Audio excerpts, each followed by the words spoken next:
Alors, moi, je l'ai dit. C'est bon? C'est bon? Donc, moi, je suis physiothérapeute. Je ne représente pas l'ordre, c'est certain.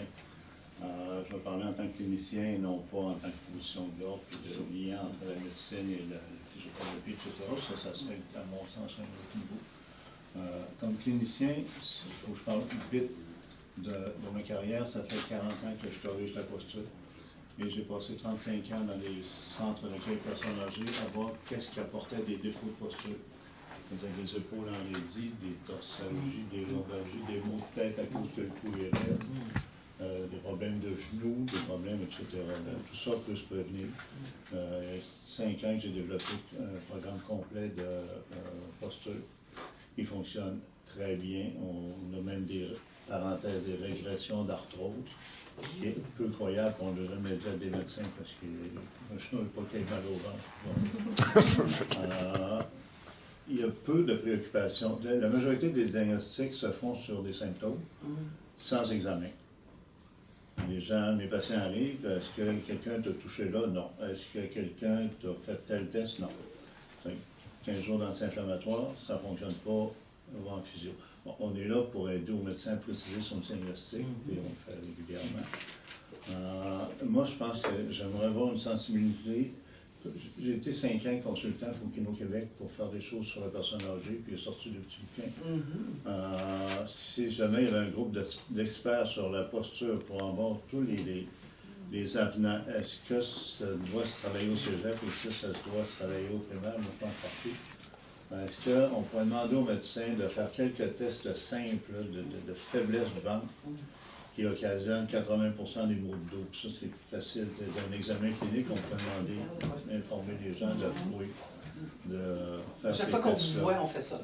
Oui, je fais toujours de la posture. Puis là, à chaque fois que vous faites un stop sur la rue, vous pouvez souffler contre pression pour stabiliser votre ventre et stabiliser le bas de votre dos, puis vous allez sauver vraiment les maux de dos. Juste ça, un conseil, là, c'est juste extraordinaire. Tu es d'accord? Ben, j'ai eu à consulter justement une physio, en fait, depuis si longtemps. Puis juste ma respiration, je comprends. Je suis dans le sens inverse, je ne peux pas. Déjà, c'est juste de repenser. Donc ta question, Jean-Guy, c'est est-ce que la posture ne serait pas des choses qu'on devrait enseigner dans les écoles? Enseigner dans les écoles, sensibiliser aussi les CLSC quand il y avait quelqu'un, et sensibiliser aussi, tu sais, quelqu'un qui est en train d'avoir mal ici, puis ça serre, la chauffe, là, puis l'autre à côté, c'est foulé un doigt, là, à l'urgence. Peut-être qu'on pourrait dévier assez rapidement, assez facilement. Et en termes de parler de personnel, là, il y a tellement de préposés que j'ai vu se blesser en ne sachant pas quoi faire. J'ai donné des cours de PDSB qui sont inutiles avec quelqu'un qui a de mauvaise posture. Absolument. Ils sont mal. Puis ça lui dit que ça coûte, hein? Tu sais, des 10 mois puis des années de problèmes de dos, puis d'épaule, puis on est soigné, puis on est traité, puis on est conseillé. Puis conseiller des préposés sur comment faire plier une personne âgée au lieu de tirer ses épaules, elle s'arrache les épaules, elle arrache les épaules de madame. Donc, tout cet environnement-là mériterait pas une réédition, mais une semblable réalisation qui était, ça, c'était subventionné par le provincial. Je trouve ça bien fun. Ça pourrait être sur la posture subventionnée par le provincial, ça c'est fédéral. Et j'aimerais beaucoup, j'ai pensé depuis hier, on arrive à des réflexions. Un comité Kino Québec avait un comité d'experts sur le vieillissement et l'exercice, puis j'ai été longtemps là. C'est quelque chose de provincial, mais sur l'importance de la posture, l'importance de sensibiliser la posture. Il y a des belles choses qui sont disparues, gymnastique, pas gymnastique fonctionnelle, gymnastique suédoise, c'est disparu des écoles, là, tu sais. On apprenait à travailler la posture, c'est disparu pour jouer, ça arrive. Les enfants font qu'ils jouent, le professeur ouvre la porte, puis il donne les ballons, puis il attend que ça finisse. Ça, c'est honteux, là. Il y a plein de choses qui peuvent se travailler. Nous, on est élevés avec des religieuses. Je ne vais pas la posture, on connaît ça. C'est bon. Mais encore disait-elle, tenez-vous droit, mais comment le faire, c'est complexe. J'ai préparé ça pour vous donner des suggestions aujourd'hui. Je propose une nouvelle rédaction avec quelques collègues et quelques chiro, mais c'est dur de faire des publications chiro-physio. Mais ça pourrait... Hein? C'est possible. Je trouve qu'on est C'est presque possible. rendu. Là, Je ne l'aime pas. Oui. je ne le répéterai pas, là, mais vous pouvez le répéter. Je trouve qu'on est presque rendu à se faire un ministère de la prévention. Non, mais c'est vrai, quand on regarde ce qui pourrait être inclusif là-dedans, là, moi, personnellement, comme je veux vivre vieille, bien en santé, je jeûne, je fais attention à ci, je fais attention à ça. Non, mais c'est vrai parce que, puis il faut s'inspirer d'un peu tout. Moi, avoir un nutritionniste à côté de moi, ça ferait bon. Mais ce que vous amenez, c'est que je trouve qu'on devrait minimalement faire connaître ça à toute notre population, particulièrement une population qui, des fois, est rendue plus à l'écoute de ça. Moi, là, je veux juste parler, juste dans mon bureau de mon petit local électoral, l'autre fois, j'ai un monsieur qui avait mal au dos. Alors là, je lui dis, bon, vous attachez, on va parler d'autres chats, après ça, maintenant, rentre là. Bon, mais on est aussi, on touche nécessairement un petit peu l'obésité, on touche nécessairement beaucoup de choses avec la posture. Des fois, c'est le prétexte de quel côté on le prend. Des fois, on va attraper les gens par l'alimentation. Eux autres, ça va leur parler de plus. D'autres fois, ça va être la posture. D'autres fois, ça va être la douleur. C'est la douleur qui les alerte. Qui va dire, ah là, oui, je vais vous écouter, je vais suivre. Une chose qui est sûre, moi, ce que je trouve qui marche, c'est quand on n'est pas tout seul là-dedans.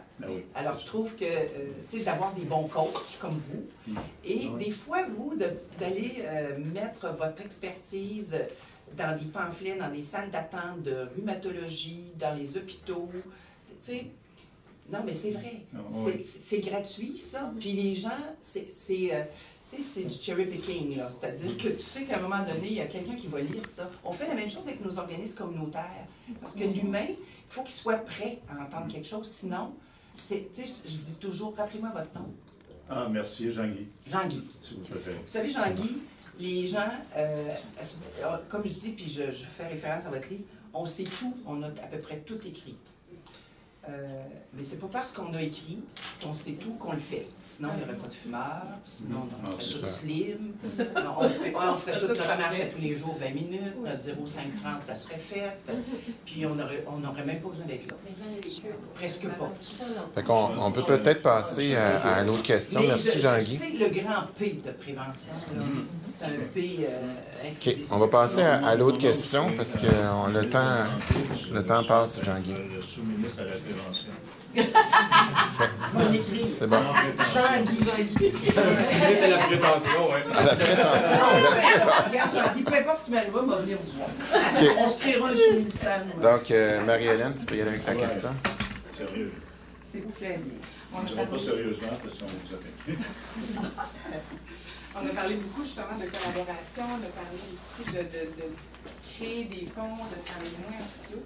Et puis au Canada, tous les accidentés de la route et du travail peuvent avoir un accès direct à un chiropraticien, sauf au Québec. Donc au Québec, on a besoin d'une prescription médicale pour pouvoir consulter un chiropraticien.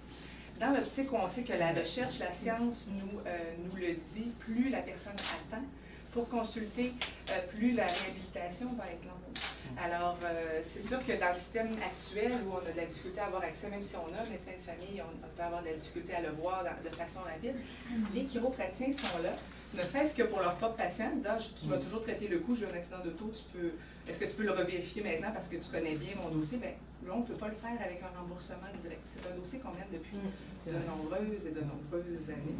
Et puis, on aimerait bien ça, le voir déboucher. On a vu plusieurs intervenants, plusieurs ministres.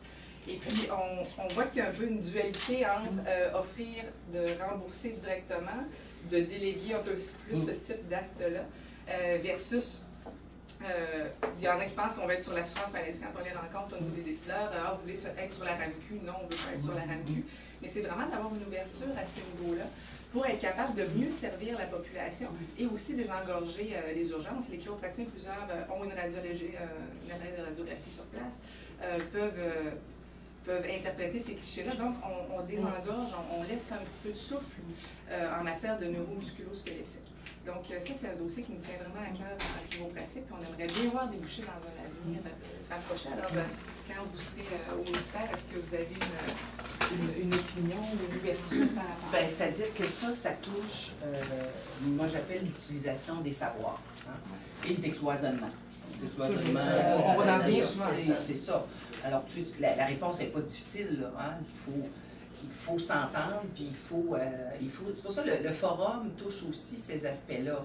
Quand on va parler de la santé, là, on peut parler de la pénurie. L'angle de la main-d'œuvre est important, mais puis ça tombe vraiment bien qu'on se voit aujourd'hui parce que, tu sais, je donnais des exemples, mais ces exemples-là, tu sais, quand on dit il y a une pénurie, mais une pénurie, c'est qu'on demande aux mêmes personnes, toujours aux mêmes personnes, de faire la même chose. Donc, quand je répartis ce qu'ils font sur plusieurs autres personnes, je peux améliorer la qualité et en même temps augmenter la qualité étant mieux utiliser les expertises. Parce que les médecins eux-mêmes nous le disent. « Ouais, mais ça, je ne connais pas beaucoup ça. » Et là, la tendance qu'on a dans notre système hospitalo-centré, c'est de dire, ben là, j'ai un médecin, mais je vais mettre des professionnels autour. Ah, mais on manque des professionnels. Donc, quand même, on va en ajouter pareil. Puis, donc, c'est pas ça, là. L'idée, c'est d'aller dans le parcours de vie des gens. Et non pas l'hôpital, c'est pas le centre du monde, là, hein, ou le cabinet non plus. Le centre du monde, c'est la vie des gens.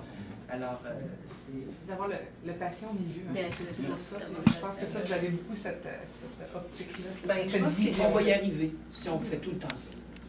Il faut falloir faire parler nos patients aussi. Hein? Et faire parler tant qu'ils nous disent qu'est-ce qu'ils ont vécu, comment ils ont vécu ça par rapport à avant. Puis, c'est souvent nos témoignages. Super. Moi, ben, tu sais, à mon âge, à mon âge et dans notre âge, on a toutes son histoire, c'est pas important. Mais on a toutes des histoires dans nos vies, dans nos familles, où on a entendu ça. Hein, on a entendu comment ça se fait, je trouve qu'on ne peut pas faire ça, comment ça se fait que je peux pas, comment ça se fait que mon chiro ne peut pas faire ça. Tu sais, on a tout entendu. Super. Fait que, Andréane, tu vas y aller avec ta question.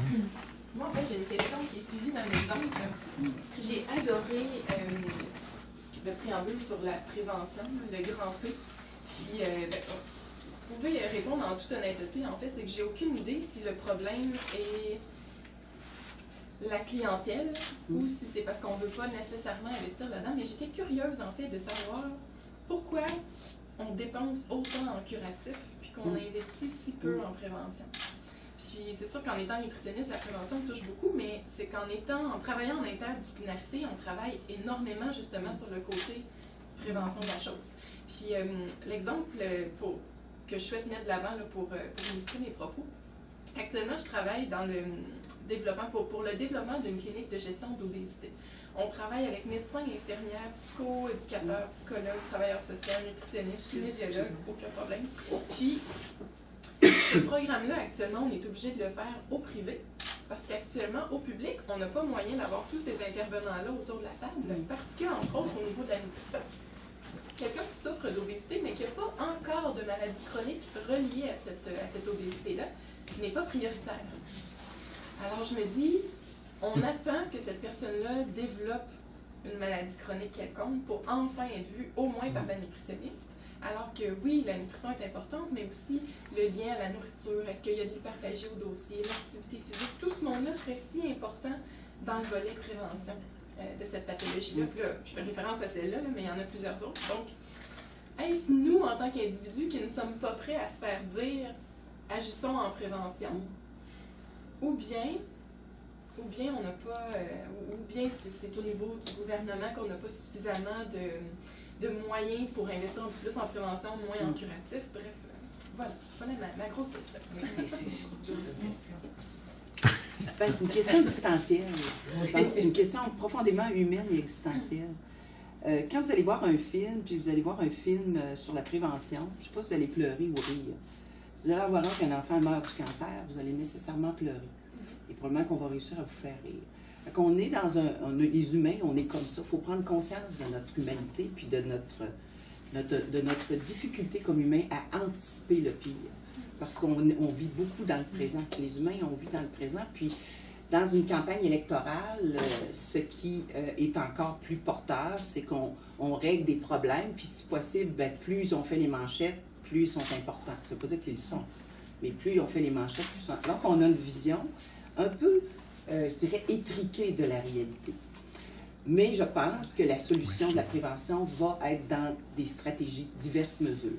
On a 2 minutes pour répondre à la question. Diverses mesures. Nous, on ne l'a pas mis dans notre programme.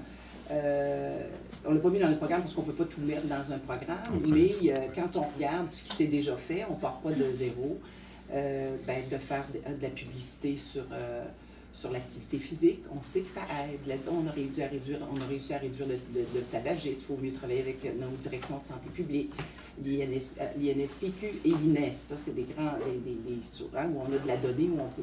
Mais la prévention passe beaucoup par le coaching, le soutien, des milieux de vie agréables, des milieux de travail agréables. Moi, je disais à mes gens qui faisaient du bureau, quand je faisais mes tournées comme PDG, je leur disais, vous devez vous lever 5 minutes aux heures. À part la pause, levez-vous, étirez-vous, prenez des fois se pencher, juste s'étirer, pas s'étirer le cou, mais utiliser notre tête comme poids. Bon, c'est sorte de petits trucs. On devrait peut-être voir ça à la télé au lieu de voir des pubs de Harvey's. Bon. Super. Mais, non, il reste que, il s'est pris des décisions dans notre monde où on a décidé qu'on ne fait plus de pub de cigarettes. Ça a apporté des fruits. Bien, c'est un peu la même chose sur la malbouffe. Bon, alors ça devient des décisions gouvernementales. Moi, je peux juste vous dire, si Dieu me prête vie, et on va travailler là-dessus parce que c'est très peu cher par rapport au curatif. Mais le curatif fait encore partie des grandes, je dirais, où l'argent est. Alors, donc, cet équilibre-là, puis le Dr Barrett a fait beaucoup pour aller récupérer des millions. On a 300 millions de récupérés sur les médicaments, avec les ententes avec les pharmaceutiques. Quand même, c'est pas rien, ça, on ne parle pas de ça, mais c'est récurrent là, dans notre... Mais il faudrait en prendre une partie pour mettre ça dans la prévention. Super.